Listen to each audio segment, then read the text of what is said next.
Hey there, my artists. I hope you guys are ready to learn how to make our tie-dye, no place like home crayon rubbing drawing.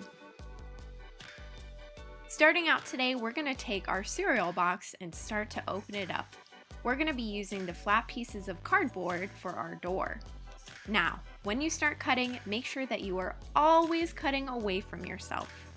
I'm cutting on the little folded seam here, that way it's easier for me to cut and I have a straight line built in.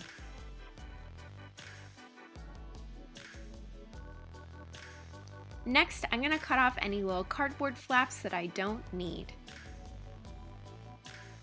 Now, to create our cardboard door, we want to make a rectangle out of our cardboard.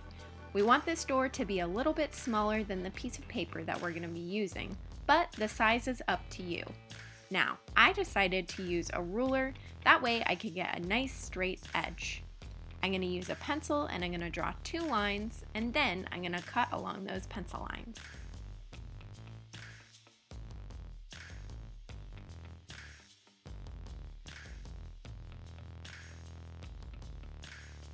Next, I'm going to use this smaller piece of cardboard to make 4 rectangles to put as decoration on my door.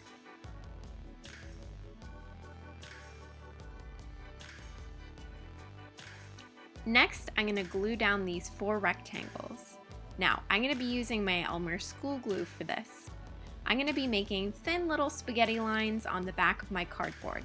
Make sure that you don't use too much, because if we do, then we're going to have a little bit of glue peeking out the sides. We really don't want that.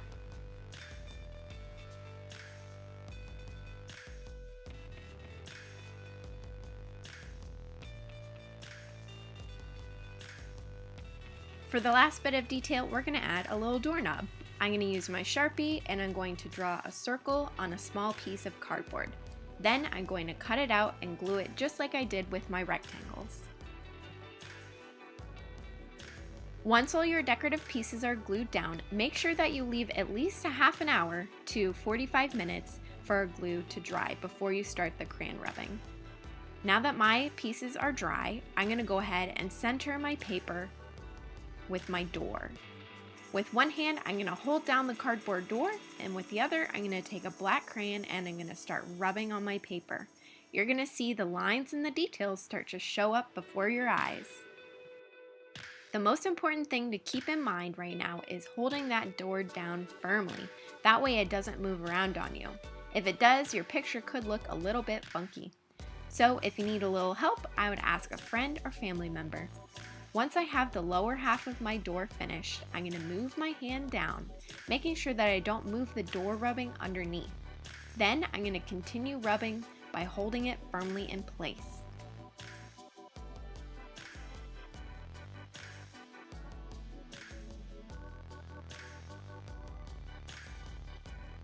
Now that my crayon rubbing is all finished, I'm going to go ahead and take away the cardboard piece and add my other details. I'm going to start by doing some uneven zigzag lines for my grass on either side of the door. And then I'm going to draw 2 flowers. I'm going to start by drawing the flower stem going up and some leaves on either side.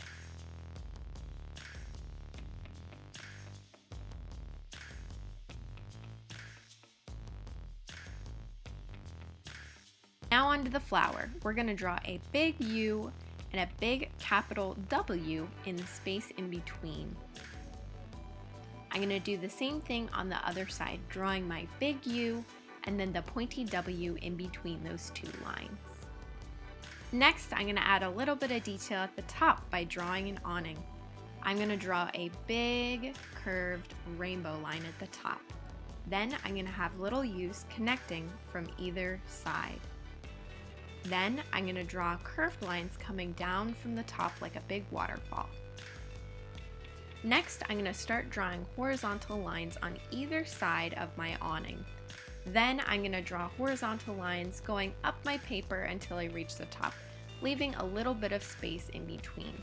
Make sure that your lines match up on either side. Then I'm going to draw vertical lines spaced out a little bit for my bricks. Each row is going to have alternating bricks, so put your lines in the middle of each brick.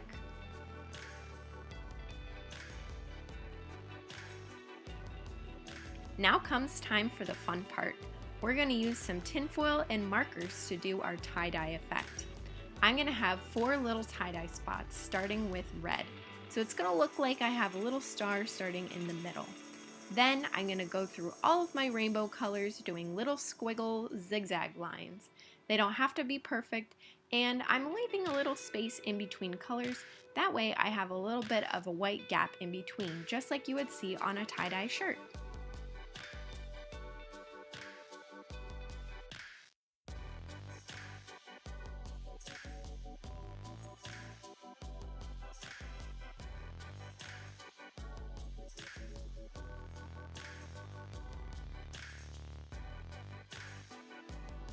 Next, we're going to use a little spray bottle with some water and we're going to spray our tin foil. Now, you don't want to use too much, so I just use a couple of squirts so my marker would start to bleed together. Then we're going to take our crayon rubbing paper and we're going to turn it face down on our tin foil.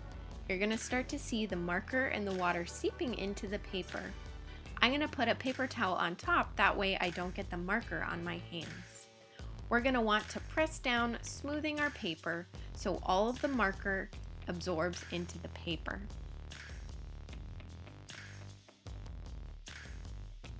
And now it's time to see our marker print. You can go ahead and lift up your paper from the tin foil and see what you've got. And that's it!